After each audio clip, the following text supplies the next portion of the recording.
I'm Sam Kimball with Workforce Delivery Inc. Many construction companies are moving into the British Columbia market to execute work for the first time in province. Those that do so on autopilot may create serious issues for your organization or for your client. A recent BC Human Rights Tribunal decision again highlights the difference in BC Human Rights Code versus other jurisdictions such as in Alberta, which confines the act to discrimination arising from the employment relationship to employers. For instance, in Alberta it is clear that employment-related human rights obligations are confined to employers. For example, Syncrude was found not to be an employer for the purpose of administering the act when an existing employee of Lockerbie and Hole Industrial was barred from employment on a Syncrude site due to a Syncrude-imposed site access test failure by the impacted Lockerbie Industrial employee. This is Lockerbie and Hole Industrial Inc. versus Alberta Human Rights Commission Director. In British Columbia, owner-client site access rules and workforce administration activated pursuant to private property rights, or in the case of construction management entities, prime contractor responsibilities, can attract employer-like obligations on the part of owners and construction management entities in BC. Most notably, owner, clients, and non-employee construction management entities can readily be named as a party in human rights litigation. Failing to properly address and structure work rules in light of the above can result in your organization essentially giving a hospital pass to your client. A hospital pass is a term originally used in football codes to describe a pass that subjects the recipient to heavy contact, usually unavoidable, from an opposing player. The expression implying that the recipient of the pass could end up in the hospital. A hospital pass is usually made in an attempt to avoid being tackled. The pass is often made under pressure without considering the situation of the receiver, who is often stationary and thus presents an easy target. Alternatively, the passer is under little pressure but misreads the play and passes to a player who is already heavily marked and has little time to avoid contact. Not unlike construction owner relationships. In Bernadette Reed versus Snap Fitness Cloverdale and Snap Fitness of Canada Inc. and Snap Fitness Inc., it shows that special care needs to be taken in structuring site and project obligations and work rules. When executing work in BC, employers need to incorporate and establish the site rules as their conditions of employment and administer them as conditions of employment.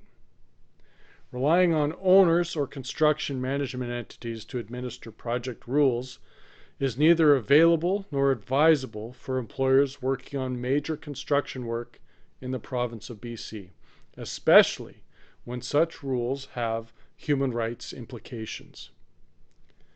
Accordingly, work rules and contract risk profiles need to be addressed in consideration of the above.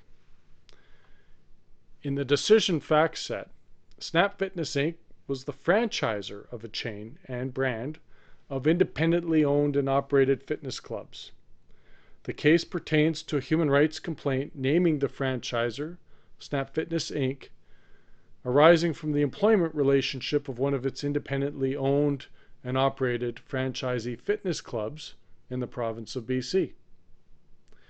The complainant, prior to working for Snap Fitness Cloverdale, was involved in a motor vehicle accident which left her with physical limitations impacting her ability to perform her duties at work.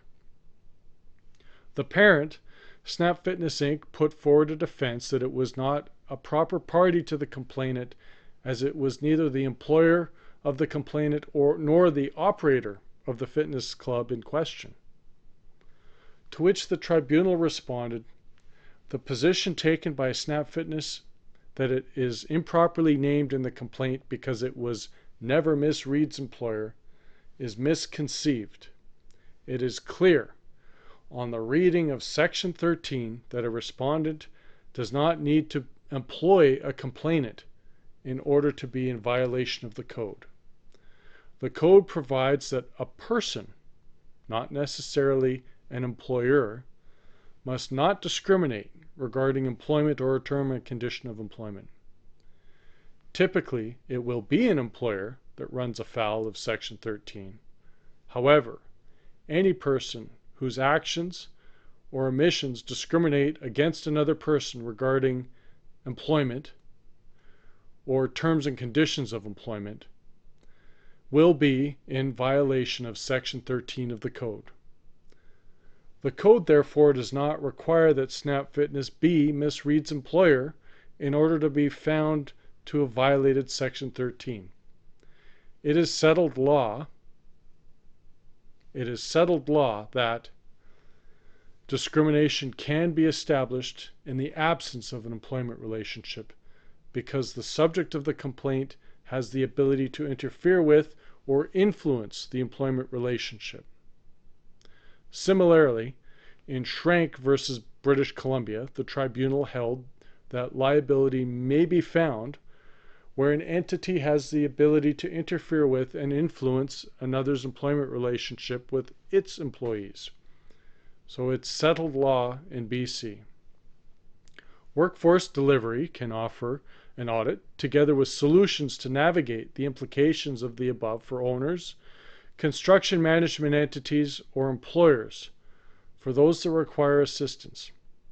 In any event, the above is worth assessing with either internal or external resources in advance of executing work in BC, particularly for those contractors traditionally operating in the province of Alberta.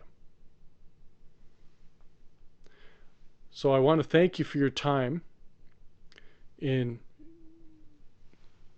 spending this time assessing this risk, and we wish you all the best in your projects in BC.